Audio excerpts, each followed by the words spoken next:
नमस्कार, मैं Kumar Vishwakarma, social activist, artist और साइंटिस्ट। साथियों, अभी हम जो लोग जेलों में बंद हैं, उनके मानसिक स्वास्थ्य के लिए ऑनलाइन कोर्सेज तैयार कर रहे हैं। मैं उस परिस्थिति से गुजरा हूँ, मुझे भी झूठे केस में फंसाया था, जेल में डाला था। तो मैं जेल में काफ़ी लोगों से मिला, उनकी समस्याएँ देखी। मैंने उसको देखा कि इनकी समस्याएँ हैं, तो उस समस्या के समाधान के लिए हम कुछ प्रयास करते हैं। जेल में अक्सर कब डाला जाता है बंदे को? पुलिस का क्या होता है, एक पुलिस के पास एक बहुत बड़ी पावर मिल गई है, उसके पास कोई शिकायत आती है, कई बार उसके पास शिकायत भी नहीं होती तो भी जेल में डाल सकती है। अभी हम कल प्रशांत भूषण जी की जुडिशियल रिफॉर्म्स की एक मीटिंग थी दिल्ली में, तो वहाँ हम थे, तो कपिल सिब्बल जी और बड़े-बड़े लोग, काफ़ी जज भी आए हुए थे, सुप्रीम कोर्ट के, हाई कोर्ट के जज भी थे। तो वहाँ पे कपिल सिब्बल जी ने एक बड़ी अच्छी बात कही थी कि पुलिस के पास इतनी पावर दे दी। पहले जब हम गुलाम थे तो उस समय कानून था हमें गुलाम रखने के लिए, अंग्रेज शासन करते थे, उनको राज करने के लिए ऐसी पावर दी गई थी उनके लोगों के पास कि किसी को उठा के जेल में डाल दो, आज वो कुचलना था, वो दौर हमारे गुलामी का दौर था। लेकिन जब देश आज़ाद हो गया, देश आज़ाद होने के बाद भी वो चीज़ें जारी रखी। पुलिस को आज भी अलग-अलग पावर दी गई है, सिर्फ शक का नाम लेकर कि हमें इस पे शक है, शक का नाम लेकर पुलिस उठा के अंदर डाल सकती है। कानून ये कहता है कि शक का कोई डायरेक्टली इनडायरेक्टली सबूत हो, कोई लिंक जुड़े, कोई जस्टिफाइड कारण हो, जायज़ कारण हो तो उठा, लेकिन उसके बिना भी लोग उठा रहे हैं और उठा रहे हैं। आपका आजकल चारों तरफ देखने की विरोधियों को कुचलने के लिए सरकारें अक्सर करती आई हैं। इस बार तो कुछ ज़्यादा ही हालात खराब हो गए हैं। सिटिंग सीएम को जेलों में डाला जा रहा है और उनके खिलाफ सबूत भी नहीं है। आप इसमें हेमंत सोरेन जी का एग्जाम्पल देख लीजिए, आप अरविंद केजरीवाल के साथ जो प्लानिंग चल रही है, मनीष सिसोदिया वाले केस में जो आ रहा है, और उनको बेल नहीं दिया जा रहा, जबकि उनको सजा भी नहीं हो, सजा नहीं हो, और उनको जेल में डाला रखा है कि वो जेल में रहें और वो विरोधी लोग, जो अपोजिशन दूसरी पार्टी के लोग हैं, वो अपनी सरकार न चला पाए, काम न कर पाए। उनको कमजोर करने के लिए इस हद तक तानाशाही आ गई। और लोकतंत्र में तानाशाही, नाम लोकतंत्र का, दिखावा राम मंदिर का, दिखावा धर्म का, दिखावा नैतिकता का, और असलियत में क्या हो रहा है, स्थितियां बड़ी बिगड़ गई हैं। तो जेलों में भी ऐसे ही होता है आज भी कि किसी ने शिकायत दी, खासतौर से किसी औरत ने दी, रेप का इल्जाम लगा दे, छेड़छाड़ी का इल्जाम लगा दे, दहेज का इल्जाम लगा दे, बिना सोचे समझे, गलत है नहीं है, अंदर डाल देते हैं। अब इसमें कपिल सिब्बल जी ने कल बड़ी अच्छी बात कही थी कि अपने यहाँ पहले अरेस्ट करते हैं, उसके बाद इंक्वायरी करती है या जांच करती है, इन्वेस्टिगेशन करती है। कानून जो और देशों में होता है, पहले पुलिस इन्वेस्टिगेशन करती है, सारा काम करती है, उसके बाद उसको अरेस्ट करती है, ताकि निर्दोष लोग जेल में ना रहे। एक तो हमारे देश में सबसे बड़ी खामी जो है, आज निर्दोष लोग जेल में इसलिए बंद है कि पुलिस को अनलिमिटेड पावर है और सरकारें उस पावर को मिसयूज करने के लिए और बढ़ावा देती हैं, उन पुलिस ऑफिसर्स को बचाती हैं, उनका कुछ भी नहीं बिगड़ता। कोर्ट भी कहते हैं जरूर पुलिस ने गड़बड़ किया, और वो भी 10 साल बाद, 15 साल बाद, 20 साल बाद, लेकिन उस पुलिस ऑफिसर ने जिसने गड़बड़ की उसको सजा नहीं करेंगे, उसके साथ कार्रवाई नहीं करेंगे, ताकि किसी और पुलिस ऑफिसर्स ने ऐसा जो गैर जिम्मेदाराना प्रवृत्ति की, इस तरह किसी का कानून का दुरुपयोग करके किसी को जेल में डालने की प्रवृत्ति है, उस पर रोक लगे, वो काम नहीं करेंगे, ताकि सोसाइटी में एग्जाम्पल सिर्फ ये कह देंगे पुलिस ने गलत किया। तो कोर्ट भी इस मामले में उदासीन है, खासतौर से जो वीकर सेक्शन है, नॉर्मल लोगों के लिए उदासीन था। आप पावरफुल हैं, आप सत्ता में हैं, आपके पास पैसा है, आपके पास सब कुछ है, आपके लिए बड़े वकील भी कर लेंगे, और आपके पास, आपके लिए कोर्ट भी पूरी तरह से आपको न्याय दिलाने के लिए पूरी कोशिश करेगा। इसीलिए कहा जाता है, प्रशांत भूषण जी ने एक बार कहा था कुछ समय पहले कि कोर्टों में मुश्किल से 1 से 2% ऐसे जिनको न्याय मिल पा रहा है, क्योंकि वही लोग पहुंच पाते, ऊपर ऊपर तक पहुंच नहीं पाता हर एक आदमी। तो ये जो जेलों में डालने वाली प्रवृत्ति है कि पुलिस बिना सबूत के, या कोई शिकायत है तो झूठी सच्ची बिना देखे, बिना बिना इन्वेस्टिगेशन को जो डाल देती है, ये सबसे बड़ा खेल है। और उनको पता है हमारा कुछ बिगड़ना नहीं, कोर्ट का काम है कि इन गड़बड़ियों को रोकना। अब कोर्ट कुछ करता नहीं, आप जेल में बंद है, 1-1 साल से बंद है, कोई पूछने वाला नहीं, आपके घर वालों को पता नहीं, पुलिस उठा ली, घर वालों तक को पता नहीं, और वो आप घूम रहे, इधर से घर वाले परेशान हो रहे हैं। अब वो घर वाले जैसे तैसे कहीं पहुंचते भी हैं, उनको इतना फाइनेंस नहीं होता, वो जाते हैं वकील को करते हैं, इधर से वकील नहीं सुनता, वकील भी अनाप शनाप पैसे मांगता, 2 लाख दो, 5 लाख दो। लोअर कोर्ट में ये हाल है, जो डिस्ट्रिक्ट कोर्ट में, उनमें भी जमानत के नाम पे इतना पैसा मांगा जाता है। जज हैं भ्रष्ट जज, वो अपनी रिश्वत के जुगाड़ में कोई 5 लाख मांग रहा है, कोई 10 लाख मांग रहा है, जैसा मौका लगा, जैसा बंदा दिखा। तो इस तरह से जो शोषण होता है, तो वो मानसिक प्रताड़ना की तरफ जाता है, क्योंकि उसका सामाजिक, आर्थिक और मानसिक तीनों शोषण हो रहा है, और उसका स्वास्थ्य का भी शोषण हो रहा है। अब क्या होता है कि बंदे ने कुछ गलत नहीं किया, उसको जेल में डाल दिया। अब उसकी समस्याएं क्या होती है, समस्या मैं बताता हूँ। लोग अक्सर जेल में जो बंद होते हैं उनसे नफरत करते हैं, उनकी समस्याओं को हमें समझना जरूरी है। उनसे नफरत ना करें, जो लोग जेल में नहीं है वो ना सोचे मेरे पास कुछ भी नहीं होने वाला है। उनका भी नंबर कभी भी आ सकता है, आपने गलत किया नहीं किया ये कोई नहीं पूछने वाला। तो उनको अपने आप को इस परिस्थिति से बचाने के लिए समझना जरूरी है कि आपके कोई जानकारी में है, किसी को जेल में डाल दिया, अगर आप उसको डिमोरलाइज करते हैं तो वो जो अन्याय के खिलाफ लड़ रहा था, उसकी हिम्मत को थोड़ी गिरावट मिलती है। अगर आप उसकी प्रॉब्लम को समझें और उसके साथ उसको थोड़ी हिम्मत बनाएं, जितना उसकी मदद कर से मदद करेंगे तो उसकी हिम्मत बनेगी और वो अपनी लड़ाई को जारी रख पाएगा, सुसाइड नहीं करेगा। जब लोग जानबूझ के हमारी सोसाइटी के साथ नहीं करते, एक्सेप्ट नहीं करते, कानून मजाक उड़ा रहा और उसने कुछ रेप किया नहीं, रेप केस में डाल दिया, झूठा इल्जाम लगा दे। आजकल पता है औरतों को कुछ नहीं कर रहा, कुछ भी इल्जाम लगा दो, उनके खिलाफ कार्रवाई नहीं हो रही, जज उनको जानबूझ के बचा रहे, पुलिस उनको जानबूझ के बचा रही, वकील जानबूझ के बचा रहे। और वो जब कुछ आपने नहीं किया, जब आपको जेल में डाल दिया, तो भैया अलग अलग तरह की समस्या होंगी। सबसे ज्यादा फ्रस्ट्रेशन उसी को आती है जिसने गलत नहीं किया और उसको झूठे केस में फंसाया। जिसने मर्डर किया उनको कोई फर्क नहीं। जेलों में ऐसे लोग बंदे जिन्होंने 20 मर्डर करे, उनको परवाह नहीं है और उनके लिए कोई टेंशन नहीं, क्योंकि उनके पास पैसा था और उनका प्रभाव उनके पॉलिटिकल लोगों से लिंक भी होते हैं, पावरफुल लोगों से, और वो अंदर आते हैं, उनको सब कुछ मिलता है, जो चाहे वो मिलता है। वो किसी को भी पिटवा सकते हैं, किसी को प्रताड़ित कर सकते हैं। जेल प्रशासन जो बात है उनके सामने बोलते हैं, क्योंकि उन्हें पता है 20-20 साल निकलना। वो इनोसेंट भी होते हैं उनमें काफी लोग, और कई लोगों को फंसाया भी जाता है, और कोई जेन्युइन भी होते हैं। तो जेन्युइन को तो शर्म नहीं है, वो तो अपना आराम से करेगा, उसको कोई एहसास भी नहीं है। लेकिन जिन्होंने नहीं किया, फंसाया हुआ, उनकी प्रताड़ना होती है, वही ज्यादा सबसे ज्यादा परेशान होते हैं। उनकी समस्या क्या होती है कि जेल में डाल दिया, अब उसकी कमाई खत्म। अब उसके जो अपोजिट पार्टी थी, दुश्मन था, वो क्या करता, उसको जेल में डलवा दे, उनके घर वालों को परेशान करेगा, प्रताड़ित करेगा, छोटे बच्चे उनको परेशान कराएगा। ये उद्देश्य था उसको झूठे केस में फंसाने का। पुलिस ने अपनी इज्जत खा ली, जज ने अपना जुगाड़ कर लिया, वकील ने अपना जुगाड़ कर लिया। फिर उसके बाद उसकी समस्या क्या आती है, अब हाई कोर्ट वगैरह में बेल लगानी पड़ती है। कई बार हाई कोर्ट में जाता है वकील, उसको फीडबैक तक नहीं देते, उनके घर वाले फ़ोन करते, वकील साहब आज तारीख थी, क्या हुआ, वकील फ़ोन तक नहीं उठाते हैं, वो और समस्या हो जाती है उसके लिए। अब कोरोना में 2 साल में काम नहीं, 6-6 महीने की लंबी-लंबी तारीख लगा के अब 6 महीने और पड़ा। केस डिसाइड नहीं हुआ है, ट्रायल चल रहा है और सज़ा हुई नहीं, उससे पहले उसको जेल में डाले, 5-5 साल से पड़ी है। कुछ सुन नहीं रहा है उनके बारे में, इनोसेंट लोग फँसे, और ज़्यादातर ऐसे लोग विकर सेक्शन के। पैसे वाला तो बड़ा वकील कर लेगा, पावरफुल वकील कर लेगा। अब सोचो जो लोअर कोर्ट वाले वकील के खिलाफ माँग रहे हैं, 1 लाख कहना आसान है, जिसकी कमाई ठप होगी 5-5 साल से अंदर है, जिसका रिसोर्स खत्म हो गया, उसके लिए कितना मुश्किल होता है। अब जेल में समस्या क्या आती है, वो मानसिक रूप से परेशान है, वो गुस्से में होता है, तो उसका नेगेटिव इमोशन की वजह से फ्रस्ट्रेशन आती है, वहाँ पर उसको टॉर्चर कराएँगे दूसरे कैदियों से, हार्डकोर क्रिमिनल से। झाड़ू लगा, ये कर, वो कर, झाड़ू के नाम पे, सफाई के नाम पे मारा-पिटी होती है। वहाँ भी दादागिरी वाला पूरा रोल चलता है। जब जैसे पुलिस किसी को थप्पड़ मार दे, कोई पूछने वाला नहीं होता, ऐसे ही जेलों के अंदर भी जो हार्डकोर क्रिमिनल होते हैं, अलग-अलग तरीके से प्रताड़ित करते हैं। आपको वो एहसास करवाया जाएगा कि आपने सोचा भी नहीं होगा। पैसे हैं कोई दिक्कत, फिर जेल में कैंटीन भी होती है, वहाँ पर 10 रुपए की चीज़ 20 में मिलती है। चीनी तक ऐसी चीज़ होती है, 15 में चीनी नहीं आएगी। आपका चाय पीने का मन कर रहा, बाहर पी सकते हैं, वहाँ नहीं पी सकते। 10 की चीज़ 20 में मिलेगी। बीड़ी के बंडल हमने देखा था, नानोल जैसी छोटी जेल में था, वहाँ पर रोज़ाना 20 रुपये का बंडल था, जो उनको लगभग 12 या 11 रुपये में पड़ता था। हल्की वाली बीड़ी यूज़ करते थे, जो अंदर लोग बनते उनको 20 में मिलता था। छोटी जेल थी वहाँ। उनमें से ही 650 लोगों में से ही 7,000 रुपये रोज़ तो बीड़ी से इनकम होती है। तनाव में बीड़ी पी। अब जो बंदा घर से आया, उसके घर वालों को पता नहीं उसके पास पैसे नहीं है, क्योंकि आजकल ऑनलाइन अकाउंट होता है, उसके घर वालों को पता हो तो पैसे डाल देंगे। अब उसके अकाउंट में पैसे नहीं, उसका मन कर रहा है कुछ खाने का, मन को खरीदना है, कोई आपस में मदद कर दे, कोई जानकार मिल गया, कोई आस-पास गाँव का मिल गया, शहर का मिल गया, उसने मदद कर दिया, कोई जेल में कोई जानकार था एम्प्लॉयी, उसने मदद कर दी थोड़ा, वो तो एक अलग बात है। लेकिन उसका मन करता है, उसको ज़रूरत की चीज़ें भी नहाने के लिए कपड़े चाहिए, साबुन, तेल है, बेसिक नीड की चीज़ें वो तक नहीं मिल पाती। तो वो क्या करता है, फिर उसके पास कोई ऑप्शन नहीं, तो वो क्या करेगा, स्वाभिमानी आदमी के लिए करना बड़ा मुश्किल होता है। ज़्यादातर लोग ये नहीं कर पाते, 2-4 दिन, 10 दिन, हाँ, वो तो अपना टाइम निकालेगा। लेकिन जो बंदे 2-4-5 साल के लिए डाल दिए, अब उसके पास ऑप्शन क्या, वो क्या करेगा, जो पावरफुल लोग हैं, उनका खाना बनाएगा, उनके बर्तन साफ कर देगा, कपड़े धोएगा, उनके पैर की मालिश कर देगा, उनकी सेवा कर देगा। उसके बदले में वो उसको खाना थोड़ा फ्राई किया हुआ मिल जाता है। क्योंकि नॉर्मल खाने में तो सबको पता है कि अंदर करप्शन है, तो कोई बोल नहीं सकता, और ये प्रूव करना बड़ा मुश्किल है अंदर के बंदे के लिए, उसको पता है खाने में हेरा-फेरी होती है।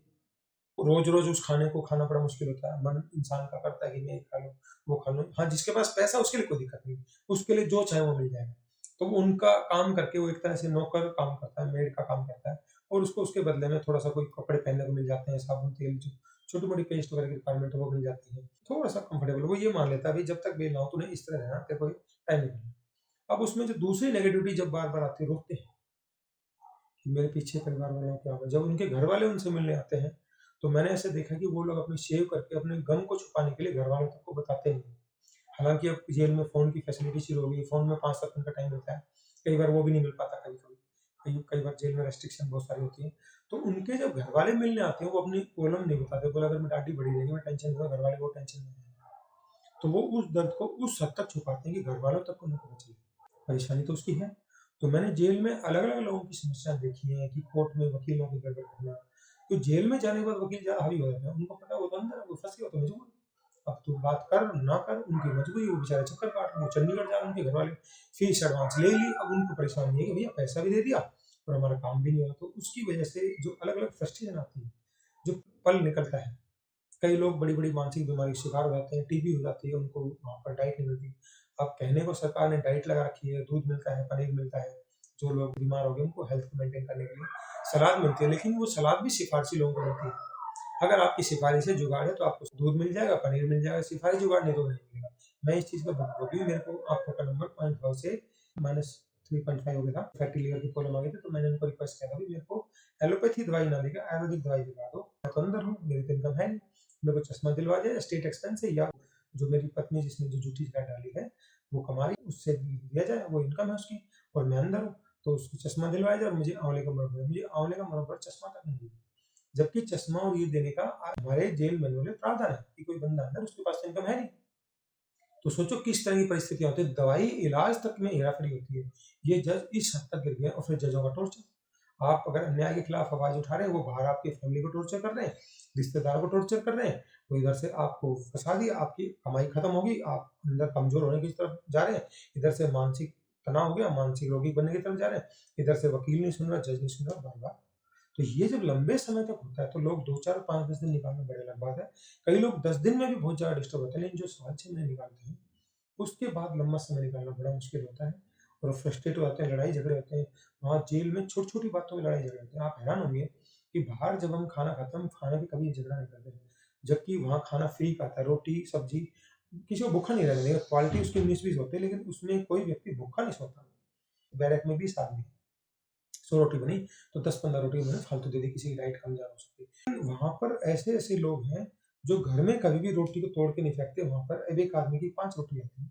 20 में से 15 लोग अगर उसको तोड़-तोड़ के खाएँगे, तो 5 की उन्होंने 3 तो वैसे ही बना ली। लेकिन लोग तोड़-तोड़ के फेंकेंगे, जो पावरफुल है, वो उनमें से 10 रोटी ले जाएँगे और 5 की 3 बना दी, तो वो ज़्यादा रोटी खाएँगे, तो वो जो नॉर्मल बंदा था, उसकी 5 में से भी 3 रोटी रह जाती है, रोटी तक नहीं रहती है।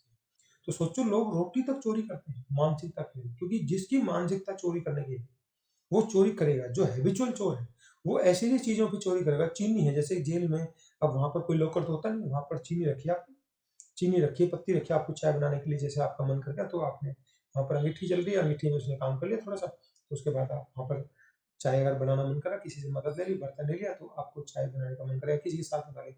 अब आपको लगता है रोज़ चीनी पत्ती के लिए परेशान करना ठीक नहीं है, दूध पावर मिलता ही है सरकार की तरफ से फ्री में, तो आप चाय का सामान लिया, उस सामान को चोरी कर जाते हैं।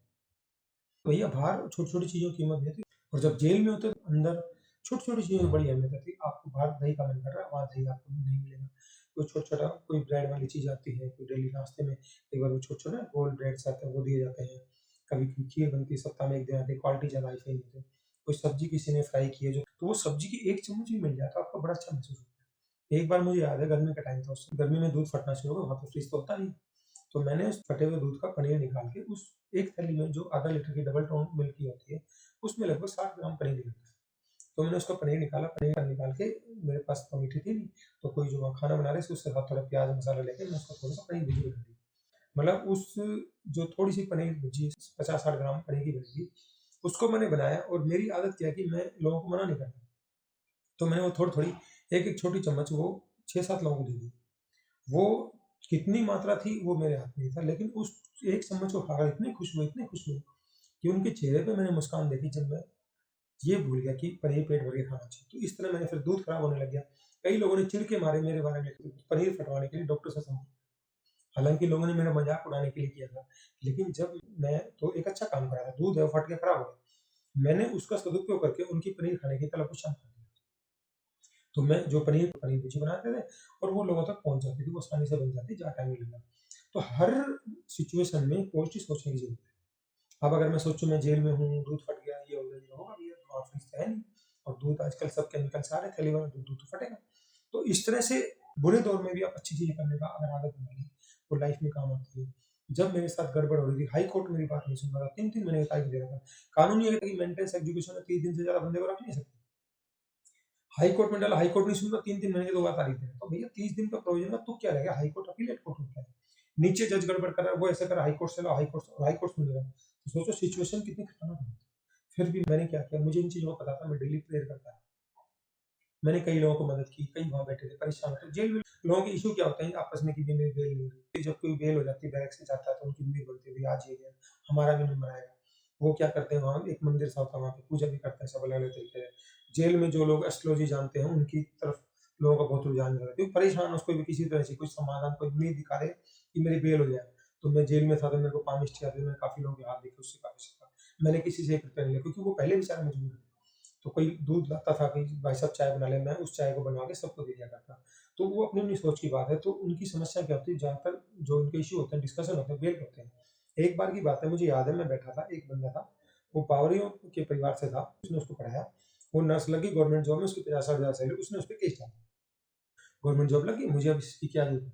हम बैठे थे, तो पॉज़िटिव एनर्जी का इतना फ़र्क होता है कि उसको खुद को नहीं पता था कि आज तेरी बेल की गैस चल रही है। उस समय बैठे थे, लगभग ढाई 3 बजे की बात है, और उस समय बात कर रहे थे। मुझे कुछ इंट्यूशन से एक पूर्वाभास हुआ कि आज इसकी बेल हो जाएगी।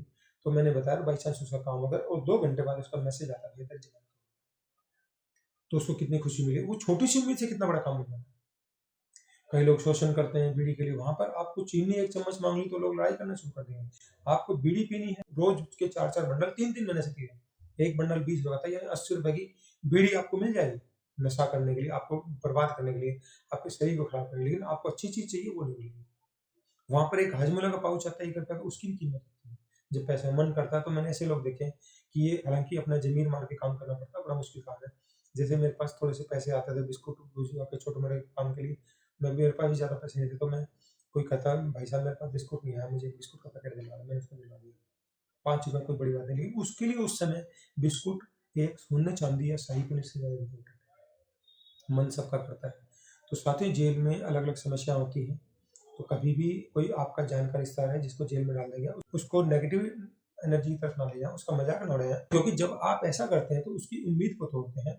आप ये ना भूलें, आज उसके साथ हुआ है, कल आपके साथ भी हो सकता है। कभी भी किसी के साथ हो सकता है। हम किसी का अच्छा नहीं कर सकते, तो कम से कम बुरा ना करें। और अगर आप उसको उस सिचुएशन से बाहर निकालने में कुछ अच्छी मदद कर सकें, इससे बड़ी कोई बात नहीं है।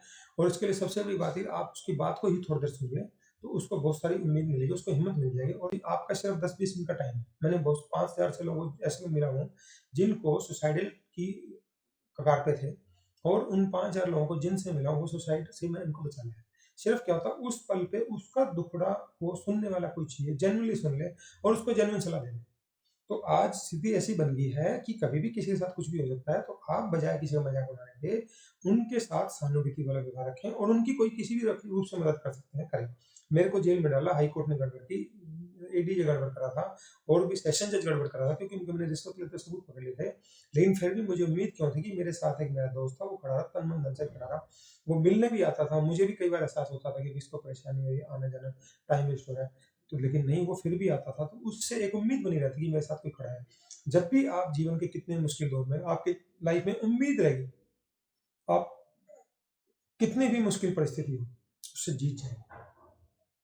तो साथियों, हमने ये जो वीडियो बनाया, उनकी समस्याओं को, क्योंकि सोसाइटी इग्नोर करती है, वो आपको सच आपको पता चले, और आप उस सच को समझकर, उनकी परिस्थितियों को समझते हुए, उनको अपनी तरफ से कुछ मदद करने की तरफ अपने हाथ बढ़ाएँ, ताकि किसी को सुसाइड करने से, या किसी बड़ी मानसिक बीमारी से, या अलग-अलग परिस्थिति की जो फ्रस्ट्रेशन की वजह से हो रहा है, उनको उस सिचुएशन से उबारने में मदद मिल सके, किसी के जीवन में खुशियाँ जोड़ने में मदद मिल सके। अभी जैसे मैं जेल में था, जब मैंने देखा एक कोर्ट के एम्प्लॉयी थे, वो रिटायर हो गए, रिटायर होने के बाद उनको जेल में डाल दिया। मैं उनको बाई फेस जानता था, लेकिन जब वो सुबह एकदम दिखे, तो मैं ये पहचान नहीं पाया कि कोर्ट के एम्प्लॉयी को। मैंने सोचा शायद ये टीचर। जब बात हुई, तो पता चला कि ऐसे उन्होंने बताया कि ऐसे-ऐसे जी, मेरे को किसी प्लॉट का था, प्लॉट लेना चाहता, पड़ोसी ने किसी छोटी बच्ची से मेरे पे इल्ज़ाम लगा दिया। सोचो, जिस बंदे की पूरी ज़िंदगी कोर्ट में बीती है, और वो निहायती शरीफ से, नहीं तो कोर्ट में भ्रष्टाचार, आपको पता है कि रीडर स्टैम्प में पैसे लेते हैं। वो ईमानदार आदमी थे, कभी किसी को ना नाजायज़ परेशान नहीं किया।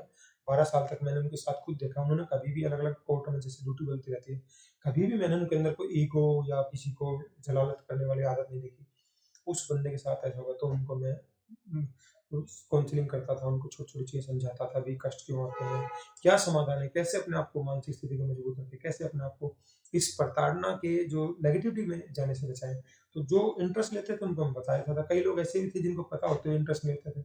हाँ, लोगों का एस्ट्रोलॉजी में बड़ा शौक था, पामिस्ट्री में आता, उसके लिए लाइन लग जाती थी। क्योंकि ये एक बहुत बड़ा गैंग है।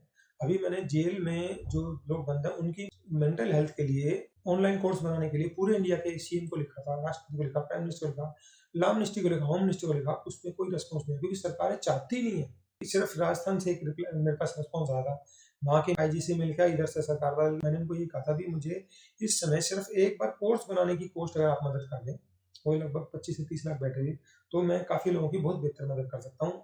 मैंने कहा कि मैं आपका सरकार का 15 करोड़ के करीब साल का बचा, तो वो 30 लाख पे तैयार नहीं। इधर से सरकार बदल गई, सरकार बदलने के बाद काफ़ी रवैया बदल जाता है। फिर भी मैं कोशिश कर रहा हूँ कि अपनी तरफ से जो बेस्ट पॉसिबल है, जो जेल में बंद है उनके लिए ऑनलाइन कोर्स बना पाऊँ। जब मैंने डाला मुझे उम्मीद थी कि कोई ना कोई इस चीज़ को देख लेगा, कोई ना कोई सुन लेगा, लेकिन अब हकीकत देखता हूँ, आज जो लोग सीएम थे, सीएम लेवल पे लोग जा रहे हैं, आज उस चीज़ की ज़रूरत ज़्यादा है। सिस्टम चाहता ही नहीं है, क्योंकि सिस्टम ज़्यादातर जो जेलों में डाले जाते हैं, वो लोग डाले जाते हैं जो अपोजिशन से होते हैं या सरकार के खिलाफ आवाज़ उठाते हैं। तो सरकारें कभी नहीं चाहती कि इस तरह की आवाज़ उठाएँ या हमारी जो तानाशाही है, मनमर्जी उनके खिलाफ कोई बोले, आवाज़ उठाए। इसलिए जेलों में ज़्यादातर वही लोग होते हैं जो सरकार के खिलाफ, सरकार जिनको अपना दुश्मन मानती है, इसलिए सरकारें कभी नहीं चाहती ये चीज़ हो। आज वो सरकार में, कल वो अपोजिशन में है, तो वो कल वो चाहे हमारे साथ हो। लेकिन जब वो पावर में थे या उनकी सरकार थी, जब उन्होंने माना नहीं। तो साथियों, मैंने एक बहुत महत्वपूर्ण और संवेदनशील मामले पर आपको छोटी-सी जानकारी देने का प्रयास किया। मुझे विश्वास है ये जानकारी आपको समाज में कुछ बदलाव लाने में मदद करेगी। जो निर्दोष लोग जेलों में बंद हैं, अभी एक अखबार में डाटा आया था, पंजाब केसरी में कुछ समय पहले 10,000 लोग, निर्दोष लोग जेलों में बंद हैं, जबकि एक्चुअल डाटा इससे ज़्यादा है। पुलिस किसी को उठा के बिना इन्वेस्टिगेशन के अंदर कर देती है। ये मिसयूज़ ऑफ पावर दबा के हो रहा है, और एक बार अंदर डाले फिर घूमे जाओ, फिर आपका रिकॉर्ड खराब कर देंगे, फिर आपको अलग-अलग तरह की दिक्कतें आती हैं। गवर्नमेंट एम्प्लॉयी वैसे डरता है। गवर्नमेंट एम्प्लॉयी तो किसी भी तरह के पैसे देके पीछे छुड़ाना चाहता है कि अगर मैं कोर्ट केस में लग गया या जेल में चला गया, तो भैया मेरे को सस्पेंड कर देंगे, पेंशन रुक जाएगी, अलग-अलग दिक्कत हो जाएगी। तो वहाँ शोषण का बहुत बड़ा खेल है। तो जो लोग रिश्वत दे रहे हैं, रिश्वत देके ही लोगों ने इस खेल को ज़्यादा बिगाड़ा है, क्योंकि उनको लगे पैसा आएगा। जब उनको दिखे पैसा आएगा, तो पैसा आने के लालच में ही सारी गड़बड़।